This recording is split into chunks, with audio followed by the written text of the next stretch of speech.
Hey YouTube, SOCOM 308 here, doing a short video on M&P9 accuracy.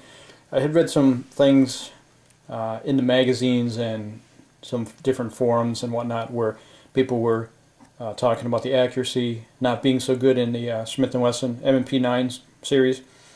Some of their thoughts were the design of it, the barrel unlocks early with this gun, and other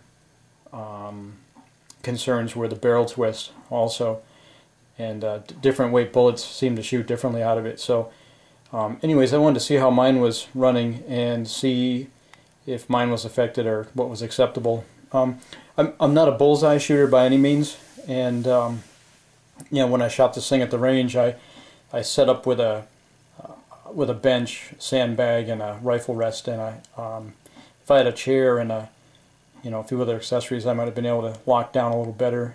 But anyways, I was shooting 124 grain reloads. This is what I shoot competitively and whatnot.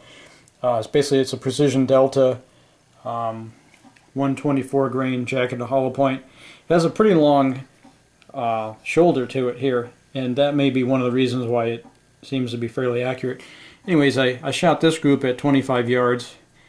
It's 3 inches overall from here to here. If I eliminate the flyer, I got 10 rounds inside of two and a half inches, which is probably as good as I can shoot at 25 yards. Shooting this thing off the bench. So I was curious to see how my gun was shooting, and again, if mine was affected by this mysterious inaccuracy business. And it seems like this one shoots pretty well. Alright, so yeah, up here at the range, I should have brought a chair with me, but anyways, working off the bench here, using a sandbag and rifle rest.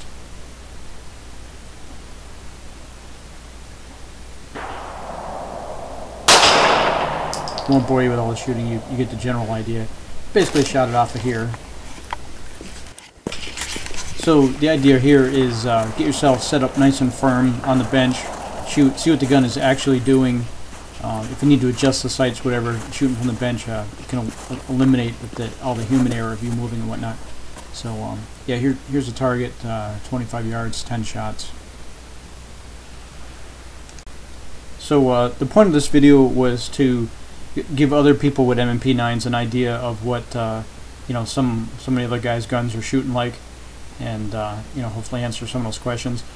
If you're in doubt, I recommend you go to the range, set your gun up in a good solid position, and take your time. Fire a few rounds at the target, and really focus on that. Like I said, I'm not a bullseye shooter. Someone who does competitive bullseye would probably tighten this thing up a little bit too. So accuracy is in my opinion a function of how well the shooter interfaces with the trigger and the sights and everything too. So locking it in a machine rest and shooting it that way might not be a real good indicator. Clearly you could shoot a smaller group that way. But anyways, I hope this was helpful and informative, and stay safe.